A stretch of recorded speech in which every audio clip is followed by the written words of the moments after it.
Hi, I'm Lauren and I'm here with, Frank Sydow. and we're going to be talking a little bit about scouting history with Frank. So, my first question is, what is your earliest scouting memory? My earliest scouting memory is of Prescott, Arizona, when I became a Cub Scout back in 1952. And I at first did not want to do that, but my stepfather talked me into it. And the reason I did not want to go into it was because one of the neighbor kids was a bully, and I didn't want to be in there with him. My dad said, just stand up to him and poke him in the nose, and everything will be okay. I never poked him in the nose, and I ended up seeing a different side of him, and we got along famously until the day he died in a car accident.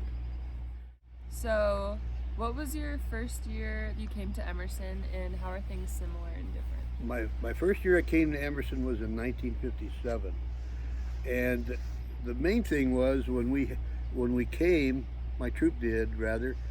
We had an Order of the Arrow election and a pre-ordeal ceremony right out here in the, you guys call it the meadow now, and we used to have a big flat rock out there, and you would dance around, and then when the OA members came by, someone stood behind you and they hit you as hard as they could, and you flew into the ring, and then they picked you up and they drug you over and set you on this rock, and you were tapped out and you were going to go through your pre-ordeal.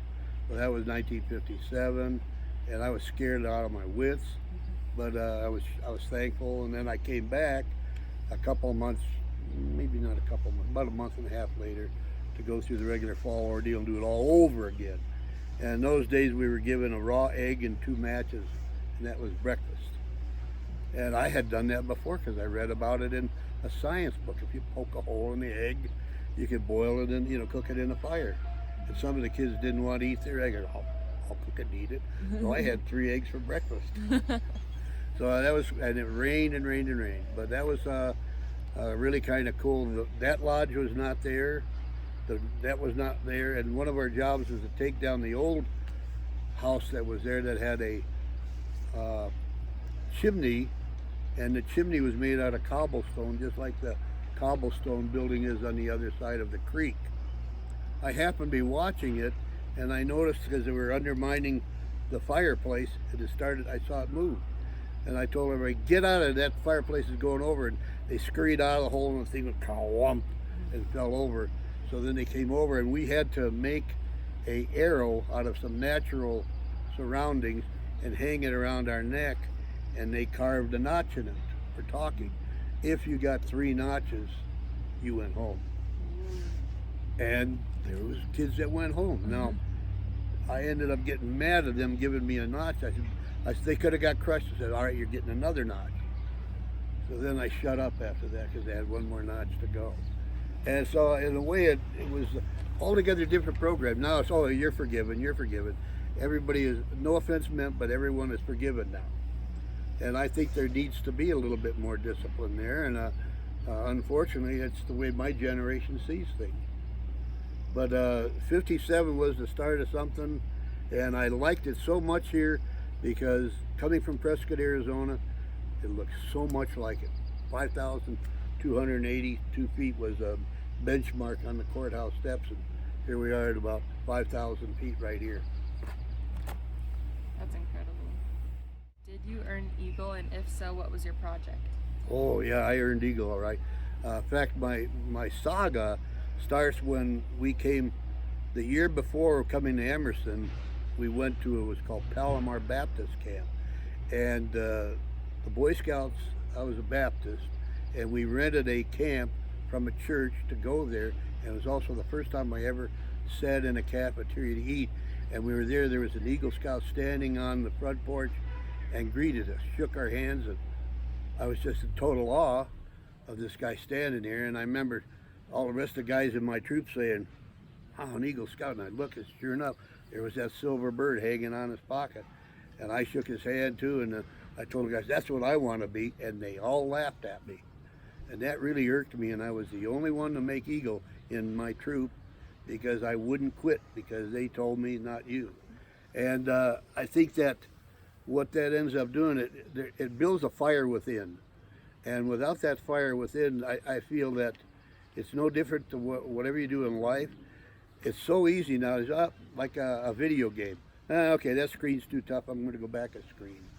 And you know, we need to solve and get through things. And I'm glad now. I tried. I was already joining explorers because my scoutmaster started an explorer post, and I started on the exploring bronze and gold program, and I was going to earn the silver. And I spun my wheels, and in 1958, they said, sorry, you've got until the end of 58. If you don't earn it, too bad, so sad. So I was aced out of the silver award, but I ended up, they came back with the achievement award, and I got it. So then I jumped back into the troop, and then I completed Eagle.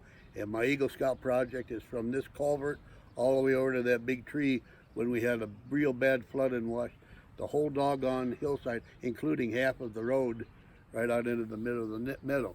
And I was lucky because I was one of the nature staff, and I was doing forestry and soil and water conservation merit badge, and Paul Lukens was doing the regular nature, bird study, and I think a couple other ones on demand or whatever it was.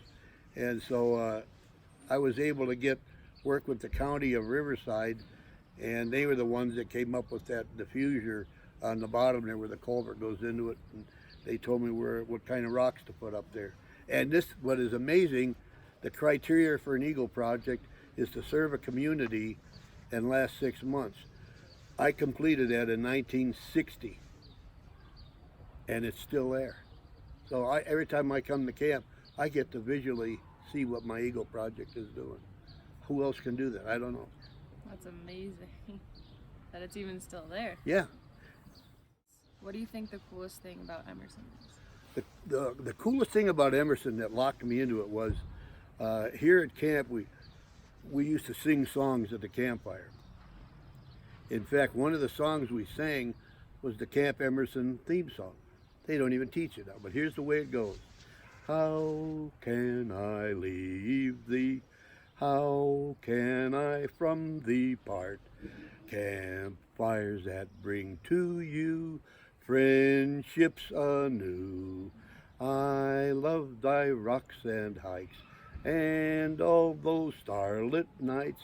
Thy memory lingers on Camp Emerson. Well, nowadays nobody wants to sing. About 10 years ago when I was on staff, I tried to get the staff to, they're too cool. So that's okay, so what? So sad. And the other thing I liked was listening to the Legend of Tockwitz. Oh, and I learned that backwards and forwards. So when I was up here with Indian regalia as Alawasakima, I would tell the Legend of Tockwitz, and I felt that was my calling. It was really kind of neat. That is really cool. What is your favorite role in scouting? Oh man, my favorite role in scouting was explorer advisor of a fire science explorer post. And I did that for 41 years. Wow. And besides that, I was also a scoutmaster. So I mean, I had double and triple dipped. I spent 18 years in cubbing, while I was also involved in Boy Scouting in all these different positions. And yet my first goal was exploring, of which I'm still an instructor through the state of California, and I just went to a state Fire Explorer Academy in Novato, California 2 months ago. What do you see as your legacy here at Camp Emerson? You know, my legacy is not anything that I would say is anything good, other than I did a project here that has proven the test of time. I've done a lot of work on all of these cabins, helped remodel the kitchen and the main lodge. That's not a legacy. But my legacy, what I would like to be, is that other people that started poor like me could achieve some of the same things that I've received from the program. It's really that good. I've had just a tremendous life. And I think a lot of it is because I sacrificed to be in this program. And I think that's what, because I could have made a heck of a lot more money doing other things. And I chose the route I did because I wanted to do this. And so this is all part of my legacy.